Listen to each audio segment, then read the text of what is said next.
Welcome back to PSP classes. आज ये class है क्लास 12 एक्सरसाइज 3.2 चल रही थी। ठीक है, क्वेश्चन नंबर 20 कर रहे हैं बच्चों। देखो 20 क्वेश्चन हम पढ़ रहे हैं। इसमें लिखा था book shop of a particular school has 10,000 chemistry book, 8,000 physics book and 10,000 economics book. Their selling price are rupees 80, 60 and rupees 40 each respectively. Find the total amount the bookshop will receive from selling all the books using matrix algebra. ठीक है, तो हमें इसमें क्या दे रखा था? पहली बात तो ये कि बुक्स की जो क्वांटिटी है वो डॉलर में दे रखी थी, तो मैंने उसको नंबर्स में कर दिया कि केमिस्ट्री बुक 10,000 है तो 10 इंटू 12 120 हो गया। ठीक है, ऐसे फिजिक्स की बुक 8 इंटू 12, इकोनॉमिक्स की बुक 10,000 है तो 10 इंटू 12। ठीक है, अब इन बुक के पर्टिकुलर सेलिंग प्राइस दे रखे हैं। ठीक है, और हमें ये बताना है कि टोटल कितना सेलिंग प्राइस आएगा बाय मैट्रिक्स कैलकुलेशन। ठीक है, तो बच्चों हम क्या करेंगे, एक मैट्रिक्स में तो आप इसके क्या लिख लेंगे, क्वांटिटी ऑफ बुक्स है ना, 120, 96 और 120, और एक मैट्रिक्स में आप इनके लिख लेंगे सेलिंग प्राइस, तीनों के जो अलग अलग हैं। ठीक है, वो कितने कितने हैं बताता हूँ। सेलिंग प्राइस तो फर्स्ट वाले के तो है 80 रुपीज, सेकंड के 60 और देन फिर है 40 ईच।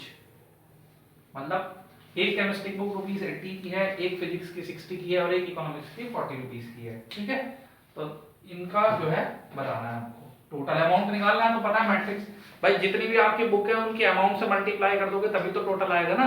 तो ये इसका मैट्रिक्स रिप्रेजेंटेशन हो गया। अब इसको क्या करना है, मैट्रिक्स की मल्टीप्लाई करनी है, मल्टीप्लाई मैट्रिक्स करना है। ठीक है, ये इसका ऑर्डर क्या लिख सकते हैं, 1 रो 3 कॉलम है ना बच्चों, और इसका ऑर्डर में क्या है, 3 रो 1 कॉलम। ठीक है, तो क्या मिलेगा हमको, मल्टीप्लाई करना है इनकी, सिंपल। फर्स्ट रो, अब एक ही रो है एक ही कॉलम है, तो एवरी रो के एवरी कॉलम मतलब एवरी एलिमेंट से मल्टीप्लाई होगी और बीच में साइन प्लस का आता चला जाएगा। 120 into 80 plus 96 into 60 plus 120 into 40। समझ में आ रहा है बच्चों, ये क्या निकल के आ रहा है, टोटल अमाउंट 0 0। आप इसकी मल्टीप्लाई करेंगे, ठीक है, 0 3 5760 प्लस 4800, इसको आप ऐड करोगे तो आ जाएगा 20160। ठीक है बच्चों, ये देख लीजिए।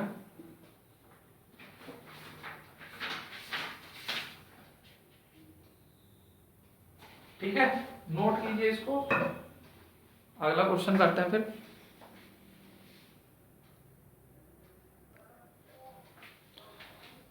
नेक्स्ट क्वेश्चन में आ रहा है बच्चों, क्वेश्चन नंबर 21 है। ठीक है,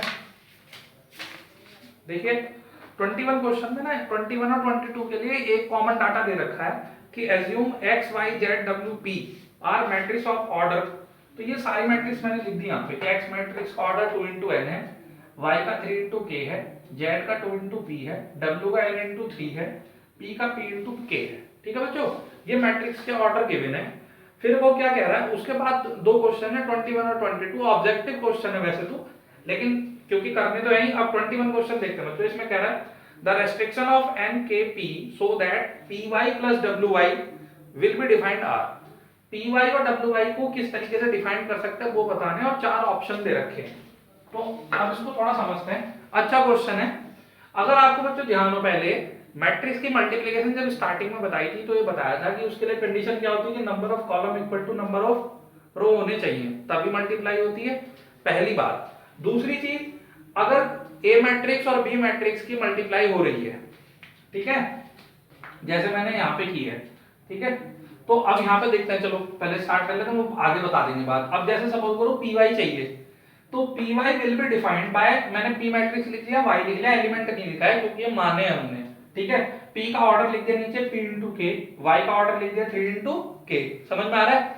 अब मैंने क्या कहा, number of column equal to number of रो।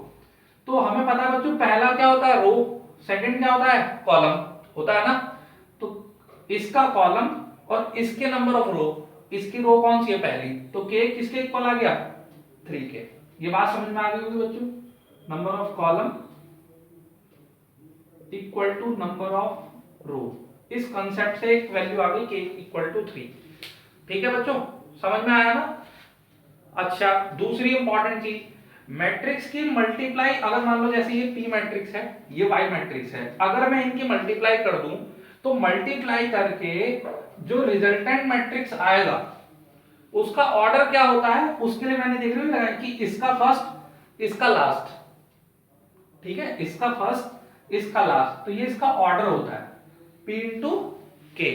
ये चीज ध्यान रखनी है बच्चों मल्टीप्लाई में।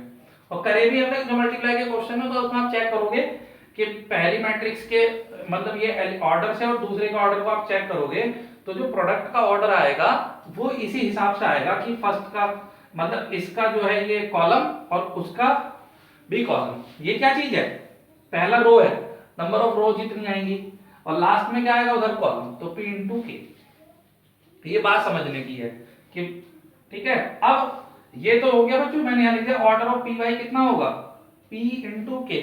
समझ में आया। सेम प्रोसेस अब इसके लिए देखो, डब्ल्यू वाई के लिए करना है, तो डब्ल्यू की मैट्रिक्स लिखी मैंने, डब्ल्यू का ऑर्डर कितना n इंटू 3, समझ में आ रहा है, और y का ऑर्डर कितना है 3 इंटू के। अब जब इनकी मल्टीप्लाई होगी तो प्रोडक्ट जो आएगा बच्चों क्या बनेगा उसका बताओ, इसका फर्स्ट उसका लास्ट, तो n इंटू के। समझ में आया, तो n इंटू के ऑर्डर हो गया। अच्छा, अब इन दोनों को ऐड करना है, तो हमें पता है मैट्रिक्स तभी ऐड होते हैं जब इन दोनों के ऑर्डर सेम होते हैं। यहां पे हम लिखेंगे P Y and W Y add only if their order are same. जब उनके ऑर्डर सेम होंगे तभी आप उनको ऐड कर सकते हो। That is p into K equal n into K से k कैंसिल हो जाएगा, तो n is equal to p। तो ये बच्चों दो कंडीशन मिली इसमें, n इक्वल टू p और k इक्वल टू 3, जो आपका ऑप्शन नंबर ए है, ऑप्शन नंबर ए। समझ में आया बच्चों। हालांकि ऑब्जेक्टिव क्वेश्चन है लेकिन बहुत अच्छा इसमें ये इंपॉर्टेंट पार्ट आया है मैट्रिक्स मल्टीप्लिकेशन के ऑर्डर वाला। ठीक है, इसको नोट कीजिए। लास्ट क्वेश्चन करते हैं,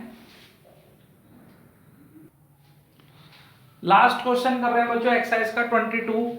इसमें देखो ये तो मैट्रिक्स के जो ऑर्डर है बच्चों वो वही है जो 21 में थे, है ना, लेकिन इसका पार्ट ये है कि if n equal to p find order of 7x minus 5z। बात समझ में आ रही है। तो n इक्वल टू p, ठीक है। अब एक चीज देखो बच्चों, x में से z को सब्ट्रैक्ट करना है, तो हमने ये बताया था कि मैट्रिक्स का चाहे एडिशन हो या मल्टीप्लिकेशन हो दोनों के ऑर्डर सेम होने चाहिए, है ना। तो यहां पे हम क्या लिखेंगे, 7x minus 5z can be possible, can be only लिख लो, only possible when x and z are 7, मतलब 7x और 5z का जो है वो आर सेम इन ऑर्डर, तभी तो बच्चों सब्ट्रैक्ट कर सकते हो। तो x का ऑर्डर, अब एक चीज देखो बच्चों, जो ऑर्डर x का आएगा वही 7x का आएगा। क्यों, ये भी समझ लो, पता तो आपको है, मान लो x में कोई भी एलिमेंट होंगे तो जब 7x से करते हैं तो क्या होता है, 7 की मल्टीप्लाई एवरी एलिमेंट से हो जाती है।